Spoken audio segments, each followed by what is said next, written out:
오늘 본문에는 예수님이 잡혀가시기 전날 밤에 제자들과 함께 유월절 만찬을 함께 하시면서 예수님의 죽으심에 대한 중요한 가르침을 주시고, 이후에 이 감람산이라고 하는 겟세마네 동산으로 가셔서 제자들을 향한 예언의 말씀을 해주신 것을 기록하고 있습니다.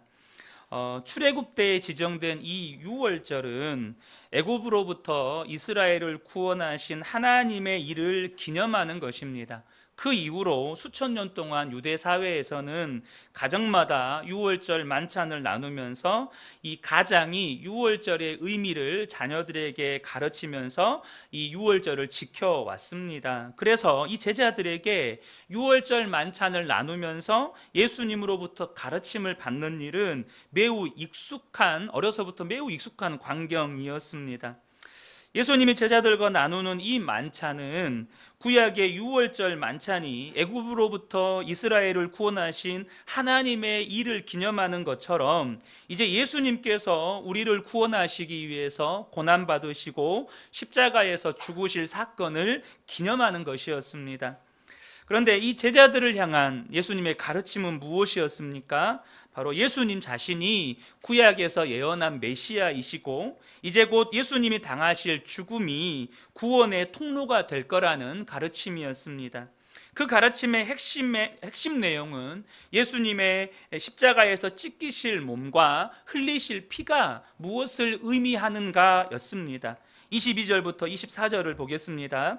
그들이 먹을 때에 예수께서 떡을 가지사 축복하시고 떼어 제자들에게 주시며 이르시되 받으라, 이것은 내 몸이니라 하시고, 또 잔을 가지사 감사기도 하시고 그들에게 주시니 다 이를 마시매 이르시되 이것은 많은 사람을 위하여 흘리는 나의 피 곧 언약의 피니라.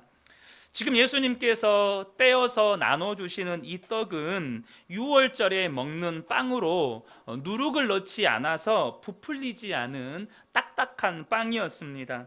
그것을 이렇게 쪼개가지고 제자들과 나누어 먹습니다. 그 떡을 쪼개는 것은 예수님의 몸이 찢겨지는 것을 상징하는 것이고, 또 잔은 예수님께서 흘리실 피를 상징하는 것입니다. 그런데 오늘 본문 24절을 보면 예수님께서 자신의 피를 언약의 피라고 말씀을 하셔요. 이 언약의 피라는 말은 출애굽기 24장 8절에 이스라엘 백성들이 시내산에서 하나님과 맺은 그 언약의 피를 직접적으로 반영하는 말씀입니다. 출애굽기 24장 8절을 보면 모세가 그 피를 가지고, 여기서 말하는 그 피는 짐승 곧 소를 잡아서 흘린 피를 말하는 것입니다. 그 피를 가지고 백성에게 뿌리며 이르되 이는 여호와께서 이 모든 말씀에 대하여 너희와 세우신 언약의 피니라 라고 말씀하세요. 이스라엘 백성들이 시내산에서 짐승의 피를 통해서 하나님과 언약을 맺는데, 그 언약이 뭐냐? 하나님은 이스라엘의 하나님이 되시고 이스라엘은 하나님의 백성이 되었다는 언약입니다. 그래서 예수님의 피가 바로 그 언약의 피라는 거예요. 예수님의 죽음이 구약시대 제사 때 바쳐졌던 모든 짐승들의 죽음을 단번에 그리고 완전하게 대체하셔서 하나님과의 언약을 새롭게 할 거라는 뜻입니다. 언약의 피를 상징하는 이 포도주를 마신다는 것은 예수님의 죽음이 가져올 구원의 은혜를 바로 내가 덧입는다는 의미예요. 이제 날이 밝으면 예수님은 이제 끌려가셔서 유월절에 어린 양이 되실 것입니다. 누룩 없는 떡이 찢기듯이 그분의 몸이 찢기실 것이고, 그분의 몸에서 쏟아낸 피는 구원을 보증하는 언약의 피가 될 거라는 거예요. 예수님은 많은 사람의 대속 제물이 되셨습니다. 우리가 그 예수님을 나의 구주와 나의 주님으로 영접하고 그분의 찢기신 몸과 흘리신 피를 상징하는 이 성찬에 참여함으로 우리는 하나님의 자녀가 되고 하나님은 우리의 아버지가 되시는 이 새 언약에 참여하게 되는 것입니다. 그런데 제자들은 이 예수님의 가르침을 이해하지 못했고요, 또 이해하는 것조차도 두려워했습니다. 제자들은요, 그때까지만 해도 예수님이 왕이 되시면 서로가 높은 자리에 올라가겠다고 다투고 있었던 그 정도의 수준의 믿음이었어요. 혹시라도 이 가르침이 이전에 예수님께서 말씀하셨던 예수님이 죽으신다는 뜻인지 되묻기도 두려웠던 것이죠. 그래서 오늘 본문에 예수님의 이 유월절 만찬에 대한 가르침에 대해서 제자들의 반응은 지극히 단순합니다. 하나님을 찬미함으로 화답했다는 것으로 기록이 전부예요. 26절을 보면 이에 그들이 찬미하고 감람산으로 가니라. 예수님이 이 놀랍고 중요한 가르침을 제자들에게 주시는데 거기에 대해서 도대체 이 가르침이 뭘 의미하는 것입니까? 도대체 무슨 뜻입니까? 우리가 어떻게 반응해야 합니까? 우리는 어떻게 해야 합니까? 아무런 반응이 없이 그냥 하나님 찬양하고 예수님 따라 같이 감람산으로 갔다는 거예요. 그리고 이제 예수님은 제자들과 함께 이 감람산으로 가시면서 이제 제자들을 향해서 두 가지 예언을 하십니다. 그 첫 번째 예언이 뭐냐면 제자들이 예수님을 버릴 거라는 예언입니다. 27절입니다. 예수께서 제자들에게 이르시되 너희가 다 나를 버리리라. 이는 기록된 바 내가 목자를 치리니 양들이 흩어지리라 하였음이니라. 여기서 기록된 이 버리다라는 헬라어 원문은 믿음에서 이탈하다, 죄에서 넘어지다, 죄에 넘어지다, 혹은 배척하다, 실족하다라는 뜻을 가지고 있습니다. 그러니까 이 말은요, 제자들이 예수님을 버렸다라는 뜻이기보다는 제자들이 감당할 수 없는 외부의 어떤 힘에 의해서 예수님과 분리될 것인데 그 분리가 제자들이 믿음에서 이탈하고 죄에 넘어지는 결과를 가져왔다는 뜻이에요. 이러한 예수님의 예언은 제자들의 믿음의 실체를 드러내는 말씀이었습니다. 너희들은 외부에서 감당할 수 없는 위기나 어려움이 닥치면 믿음을 지키지 못하고 다 딴 길로 가게 될 거다. 너희들은 그것을 극복하지 못하고 다 넘어지게 될 거다. 그게 너희들의 믿음의 수준이다. 지금 너희들의 믿음의 현실이다. 이것을 말씀해 주시는 거예요. 사랑하는 성도 여러분, 저와 여러분이 여기에서 분명하게 하나 알고 짚고 넘어가셔야 될 게 있습니다. 뭐냐면 하나님의 말씀은 우리의 믿음의 실체를 드러낸다는 것입니다. 하나님의 말씀은 감추고 싶은 우리의 연약함을 우리에게 보여준다는 거예요. 히브리서 4장 12절과 13절을 보면 하나님의 말씀은 살아있고 활력이 있어 좌우의 날선 어떤 검보다도 예리하여 혼과 영과 및 관절과 골수를 찔러 쪼개기까지 하며 또 마음의 생각과 뜻을 판단하나니 하나님의 말씀이 저와 여러분의 마음속에 어떤 생각을 가지고 있는지, 어떤 감추은 의도를 가지고 있는지, 어떤 마음의 욕심과 탐심을 가지고 있는지 하나님의 말씀은 그것을 다 드러낸다는 것입니다. 13절을 보면 지으신 것이 하나도 그 앞에 나타나지 않음이 없고 우리의 결산받으실 이의 눈앞에 만물이 벌거벗은 것 같이 드러나느니라. 여러분, 우리가 하나님 앞에 지금 믿음 좋은 척하고 앉아 있어도 하나님의 눈에는 벌거벗은 것처럼 우리의 믿음의 실상이 다 보인다는 것입니다. 우리의 연약함의 실상이 다 보인다는 거예요. 그리고 말씀은 그것을 드러낸다는 것입니다. 예수님의 눈에는 감추고 싶은 우리의 믿음의 실체나 우리의 연약함의 실체가 벌거벗은 것처럼 다 보입니다. 이렇게 하나님의 말씀이 우리의 믿음의 실체나 우리의 연약함의 실체를 드러낼 때 어떻게 반응을 해야 할까요?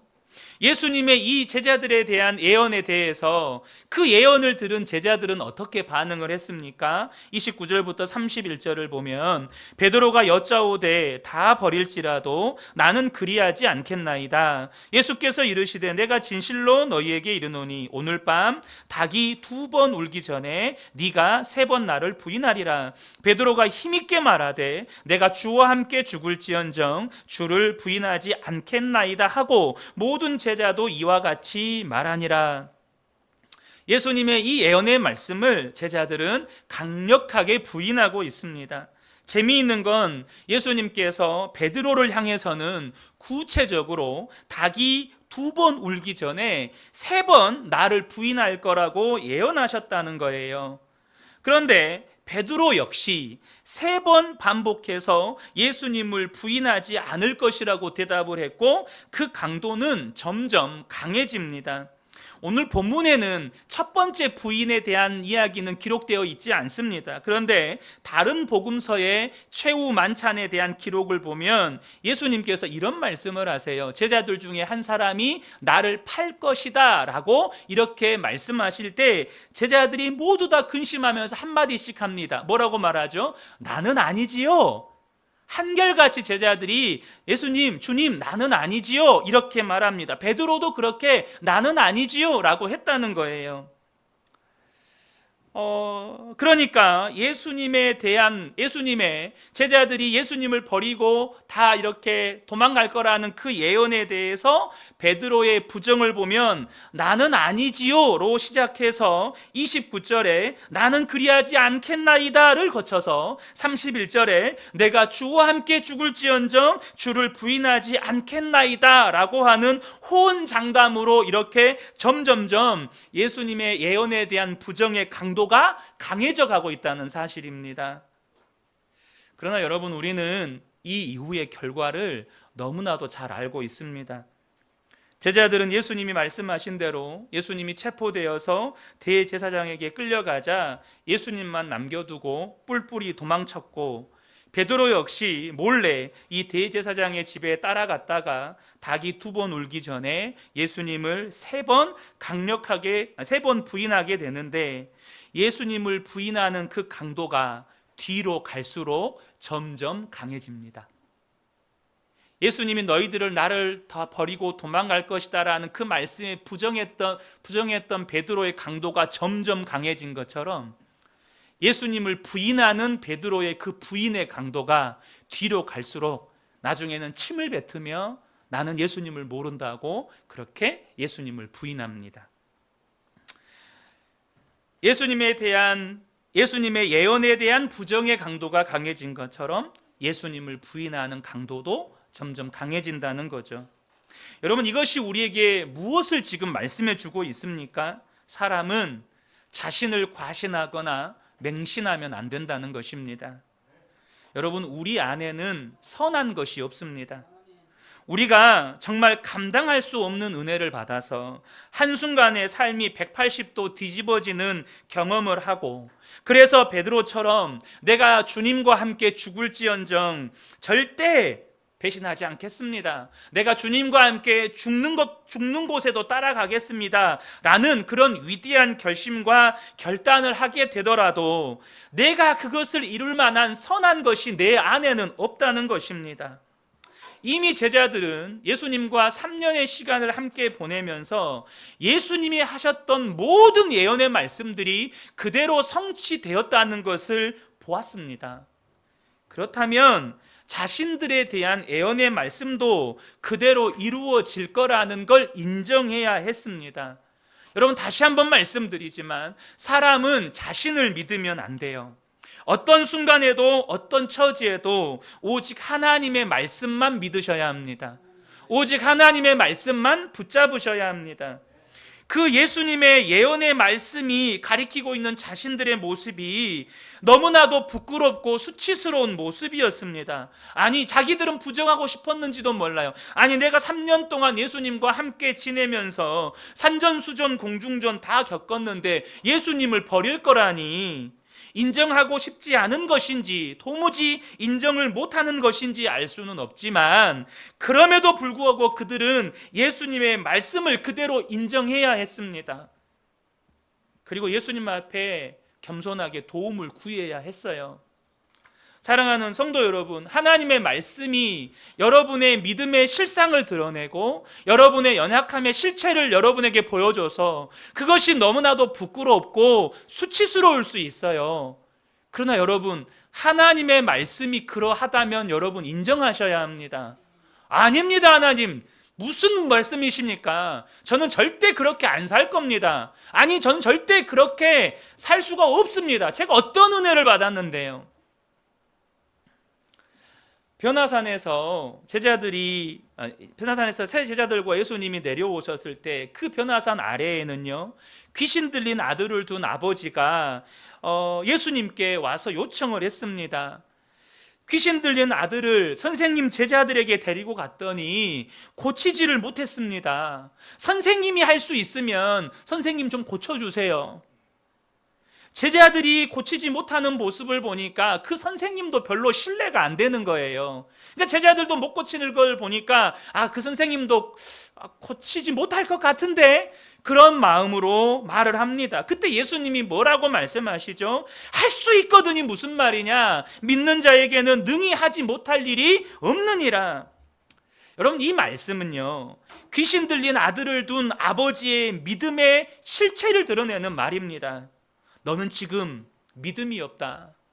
너의 그 믿음 없는 상태로는 너는 어떤 기적도 경험할 수 없다. 너 그 믿음 상태로는 절대 네 아들 고칠 수 없다. 예수님께서 그 아버지의 믿음 없는 실체를 들추어 내신 것입니다. 그 아버지의 믿음 없는 실체가 예수님 앞에서 드러났습니다. 그때 이 아버지가 어떤 선택을 합니까? 마가복음 9장 24절을 보면 곧 아이의 아버지가 소리를 질러 이르되 내가 믿나이다. 나의 믿음 없는 것을 도와주소서. 이 아버지는요, 자기의 믿음 없는 것을 하나님 앞에 그대로 인정했습니다. 하나님, 내 믿음이 그 정도 수준밖에 안 됩니다. 내 믿음이 이렇게 형편이 없습니다. 그런데 하나님은 도와주실 수 있잖아요. 내가 믿음 없는 거 제가 인정합니다. 나의 믿음 없는 것 좀 주님 도와주세요. 여러분, 지금 제자들에게 필요한 것은 자신을 과신하고 맹신하는 호언장담이 아니고 귀신 들린 아들의 아버지처럼 주님 그렇습니다. 우리가 이렇게 믿음이 없고 우리가 이렇게 연약합니다. 믿음 없는 우리들, 이렇게 연약한 우리들을 주님 도와주십시오 하고 주님 앞에 엎드리는 것이었습니다. 여러분, 하나님의 말씀이 나의 믿음 없음과 나의 연약한 모습을 들추어 내실 때가 있습니다. 여러분, 왜 들추어 내실까요? 너 믿음 없다. 너 지금 이렇게 연약하다. 너 왜 이렇게 믿음이 없냐? 하나님의 말씀이 드러내실 때 우리에게 부끄러움과 수치심을 주시기 위해 그런 게 아닙니다. 의사가 환자에게 당신은 지금 이런 병에 걸려 있습니다 라고 말하는 것은, 이러한 정보를 알려주는 것은 환자에게 수치심을 주기 위함이 아닙니다. 그 환자를 고치기 위함이에요. 예수님의 말씀이, 하나님의 말씀은 더욱 그렇습니다. 하나님의 말씀이 우리의 믿음 없음과 우리의 연약함을 드러내셨다면 그 믿음 없음에서, 그 연약함에서 우리를 회복시키기 위함이고 우리를 고치기 위함이라는 거예요. 그러므로 그때 부끄럽고 수치스럽다고 할지라도 우리가 살 길은 그것을 부정하거나 혹은 나 자신을 과신하고 맹신하면서 큰 소리 치는 게 아니고 하나님 앞에 겸손히 엎드려서 하나님의 도우심을 구하는 것입니다. 하나님, 맞습니다. 제가 이렇게 믿음이 없어요. 내가 믿음이 없으니까 내 인생이 이렇게 부끄럽습니다. 하나님, 내 믿음 없음을 인정하오니 제발 나 좀 도와주세요. 주님, 나의 믿음 없는 것을 불쌍히 여겨주세요. 여러분, 그 사람이 은혜 받습니다. 그분에게 하나님의 놀라운 은혜가 임하는 것입니다. 제자들에 대한 두 번째 예언이 있습니다. 28절에 그러나 내가 살아난 후에 너희보다 먼저 갈릴리로 가리라. 내가 살아난 후에 너희보다 먼저 갈릴리로 가겠다라고 말씀하십니다. 오늘 본문의 예수님의 예언을 보면 첫 번째 예언이 더 길게 기록이 되어 있고 두 번째 예언은 28절 한 절에 내가 살아난 후에 너희보다 먼저 갈릴리로 가겠다, 굉장히 짤막하고 단순하게 기록이 되어 있습니다. 더구나 우리에게는 이 첫 번째 예언에 대한 인상이 상당히 강렬하게 남아있기 때문에 이 예수님의 예언의 초점이 첫 번째 예언에 있고 곧 있을 사건에 대해서 제자들에게 미리 조심시키는 것이 목적인 것처럼 보입니다. 야, 너희들 이럴 거니까 조심해야 된다, 이런 의도처럼 보여요. 그런데 예수님의 진짜 목적은 두 번째 예언입니다. 왜 그렇습니까?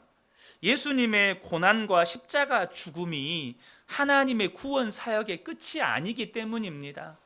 예수님이 십자가에서 죽는 것으로 끝나버리면 여러분, 구원은 완성되지 않아요. 그리고 제자들이 마땅히 도망치는 게 당연해요.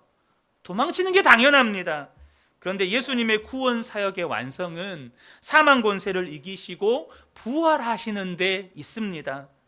부활하신 예수님께서 고난과 죽음이 두려워서 도망한 제자들을 회복하고 새로운 삶을 주시겠다는 약속이에요. 예수님의 고난과 십자가 죽음이 끝이 아니고 사망 권세 이기시고 부활하신 것처럼 고난과 죽음이 두려워서 예수님을 버리고 도망가는 것이 제자들의 삶의 끝이 아니라 새로운 삶을 살게 해주시겠다는 것입니다. 예수님께서 이 예언의 말씀을 하신 것은 제자들의 실패에도 불구하고 예수님은 여전히 제자들을 포기하지 않으시고 사랑하시겠다는 예수님의 의지의 표현입니다. 너희들이 비록 나를 따르는데 실패할지라도 나는 너희들을 구원하는 일에 결코 실패하지 않는다. 너희들은 비록 연약하여 넘어지고 나를 따르는 일을 포기할지라도 나는 너희를 사랑하는 일을 결코 포기하지 않는다 라는 예수님의 선언이에요. 너희는 포기해도 나는 포기하지 않는다. 너희는 실패해도 나는 절대 실패하지 않는다.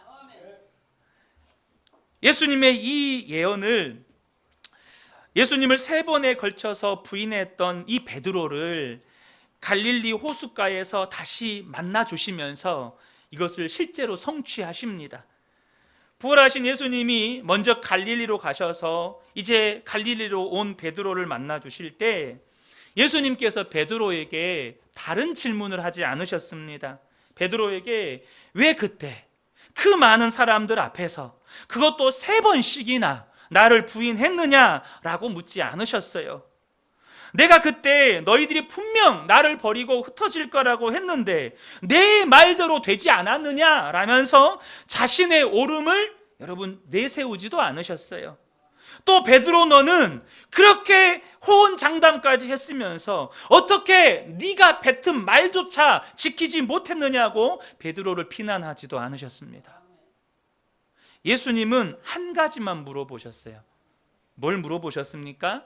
요한의 아들 시몬아, 네가 이 사람들보다 나를 더 사랑하느냐? 요한의 아들 시몬아, 네가 나를 사랑하느냐? 김집사야, 송권사야, 네가 나를 사랑하느냐? 예수님의 질문은 딱 한 가지였습니다. 네가 나를 사랑하느냐?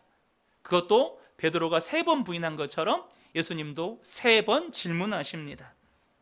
예수님께서 3번 반복해서 질문하시는 데는 의도가 있어요. 그것은 3번에 걸쳐서 예수님을 부인했던 베드로의 실패를 기억하게 하시는 것입니다. 그러면 그 실패를 기억하게 해서 예수님께 더 미안한 마음, 더 부끄러운 마음 들게 하시려고 그 실패를 기억나게 하실까요? 그게 아닙니다. 예수님의 의도는 그 실패를 떠올리게 만들어서 우리를 하나님 앞에 더 부끄럽고 더 수치스럽게 해서 아무 말도 못하게 입막음하시려고 질문하시는 게 아닙니다. 그 예수님의 질문에 대해서 베드로가 뭐라고 대답합니까? 베드로가 똑같은 질문을 똑같은 대답을 3번 반복해서 합니다. 주님, 그러하나이다. 내가 주님을 사랑하는 줄 주님이 아시나이다. 주님, 그러하나이다. 내가 주님을 사랑하는 줄 주님은 아시나이다. 베드로가 근심하여 이르되 주님, 모든 것을 아시오매 내가 주님을 사랑하는 줄 주님께서 아시나이다. 3번째 대답할 때요, 베드로가 똑같은 질문을 예수님이 3번 하시니까 근심해서 대답했다고 했어요. 근심해서 대답했다, 이 말이 무슨 뜻이냐?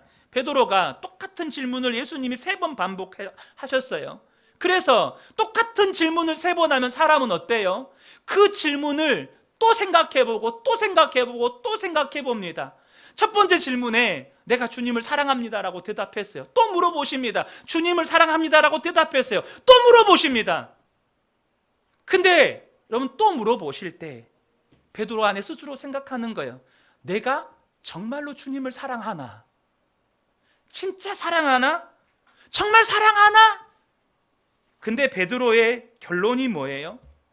아무리 고민하고 아무리 자신을 돌아봐도 분명히 예수님을 부인했던 건 부정할 수 없는 팩트예요. 내가 예수님을 따르는 일에 실패했던 건 절대 지워지지 않는 사실이에요. 그런데 또 한 가지 분명한 게 있어요. 그게 뭐예요? 실패했고 예수님을 부인했지만 또다시 베드로 안을 다시 한번 돌아보고 또 돌아봐도 부정할 수 없는 사실이 있는데 여전히 베드로가 예수님을 사랑한다는 사실이에요. 여러분, 이게 뭘 의미하죠?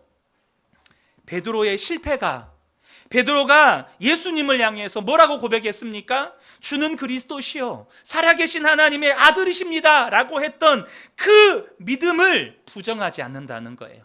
베드로의 실패가 베드로의 믿음을 부정하지 않습니다. 베드로가 배신했던 사건이 베드로 안에 있는 예수님을 사랑하는 마음을 부정하지 않습니다. 베드로에게 그것을 분명하게 알라고 깨우쳐 주시는 거예요. 너의 실패가 너의 믿음을 부정하지는 않아. 네가 그렇게 나를 따르는 일에 실패하고 포기하고 넘어졌던 그 사건이 네 안에 있는 나를 사랑하는 마음을 부정하지 않아. 저와 여러분이 분명하게 아셔야 합니다. 우리 안에 예수님을 믿는 믿음이 있습니다. 하나님을 향한 사랑이 있습니다. 그러나 삶의 현장에서는 예수님을 따르는 일에 실패할 때가 많습니다. 말씀에 순종하는 일에 실패할 때도 많습니다. 그런데 여러분, 그거 아십니까? 그래도 그 실패가 예수님을 따르고 말씀에 순종하는 일에 실패하는 그것이 여러분 안에 있는 예수님을 믿는 믿음을 부정하지는 않습니다. 그것이 여러분 안에 있는 예수님을 사랑하는 마음을 부정하는 것은 아닙니다. 그것을 분명하게 알라는 거예요.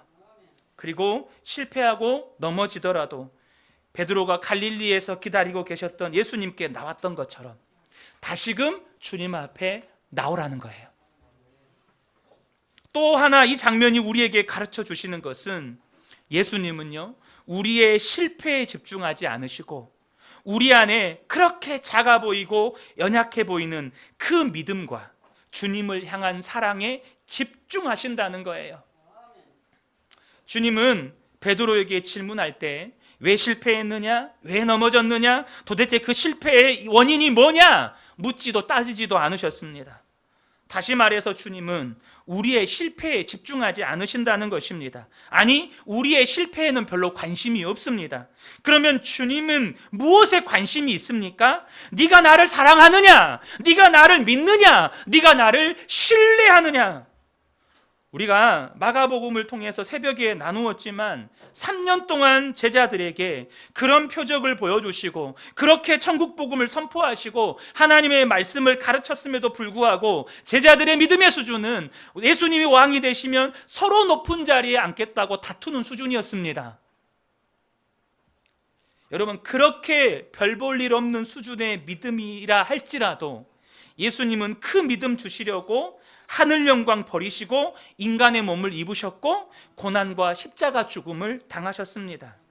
자주 실패하고 자주 넘어지고 그래서 예수를 믿는다고 하면서도 별로 티도 안 나고 능력도 없는 것 같고 권세도 없는 것 같은 그 믿음과 하나님을 향한 하나님을 사랑하는 그 마음 주시려고 예수님은 모든 것을 하셨습니다. 모든 것을 쏟아부으셔서 우리에게 주신 그 보잘것없어 보이는 그 믿음, 그 보잘것없어 보이는 주님을 향한 그 사랑에 예수님은 집중하셔요. 여러분, 농사꾼이요, 열심히 씨를 뿌렸어요. 열심히 가꿨습니다. 그런데 여름 장마 때 한번 홍수가 나가지고 온갖 잡초가 막 무성하고 났어요. 밭에 막 잡초가 막 무성해요. 그 농사꾼의 관심이 어디에 있습니까? 잡초에 있나요? 내가 심어놓은 거 하나라도 솟아난 게 있나? 하나라도 제대로 자란 게 있나? 농사꾼의 관심은 그 무성한 잡초에 있지 않고 그렇게 수고하고 애써서 심어놓은 그 씨앗들에 관심이 있는 거예요. 예수님이 우리는 보잘것없다고 말하고 그렇게 예수님 따르는 일에 실패하고 말씀에 순종하는 일에 실패하는 그렇게 부족해 보이고 연약해 보이는 그 믿음 하나 주시려고 예수님은 모든 것을 하셨습니다. 그래서 예수님은 우리의 실패에 관심이 없고 우리가 보잘것없다고 말하는 연약하다고 말하는 그 믿음에 예수님의 관심이 있는 거예요. 중요한 사실은 우리 안에 있는 이 보잘것없는 아무런 능력도 권세도 없어 보이는 이 믿음과 그 주님을 향한 사랑이 그 상태로 머물러 있느냐 하는 거예요. 절대 그렇지 않습니다. 보잘것없는 그 작은 믿음이 주님을 향한 그 연약한 사랑이 하나님의 사랑을 먹으면, 하나님의 사랑을 경험하면 자라기 시작합니다. 아무것도 아니었던 그 믿음이 조금만 위기가 닥치고 조금만 어려움이 오면 주님을 배신하고 도망쳐버렸던 그 별 볼 일 없었던 그 사랑이 하나님의 사랑을 경험하고 하나님의 사랑을 먹으면 어디든지 주님을 따라가는 믿음과 사랑으로 바뀌어버린다는 거예요. 그렇게 예수님을 3번이나 연거푸 부인했던 베드로가 갈릴리 호수에서 그 놀라운 예수님의 사랑을 경험하게 되었을 때 어떻게 바뀝니까?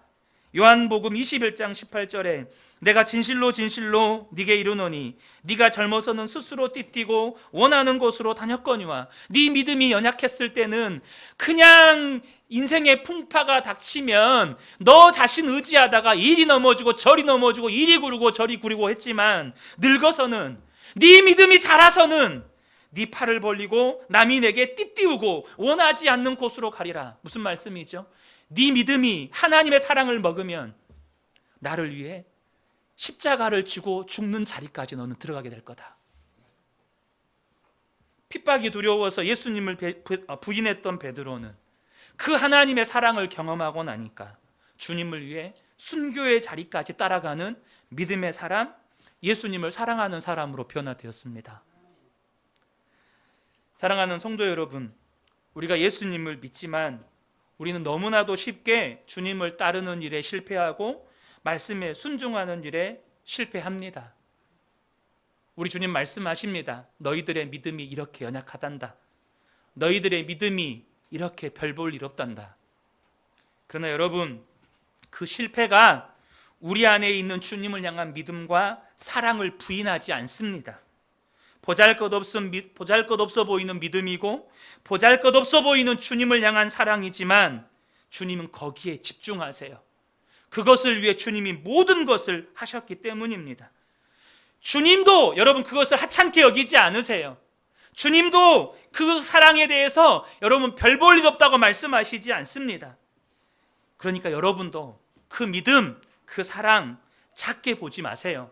하찮게 여기지 마세요. 주님은 그 믿음과 사랑을 주시려고 십자가에서 죽으셨고 모든 것을 하셨습니다. 그 작아 보이는 믿음과 사랑이 나를 결코 포기하지 않으시는 하나님의 사랑을 먹게 되면, 하나님의 사랑을 경험하게 되면 정말 자라기 시작합니다. 이제는 주님이 어디로 인도하시든지 따라가는 믿음으로 바뀌기 시작합니다. 주님이 어디로 인도하시든지 그 자리가 십자가를 지는 자리라도 따라가는 믿음으로, 따라가는 사랑으로 바뀌게 된다는 것입니다. 저는 우리 모든 성도님들이 이 놀라운 주님의 은혜와 사랑을 이 종료주일과 또 앞으로 우리에게 주어진 이 고난 주간에 충만하게 경험하셔서 여러분의 믿음도 주님을 향한 사랑도 계속해서 아름답게 자라가시기를 예수님의 이름으로 축복합니다. 아멘.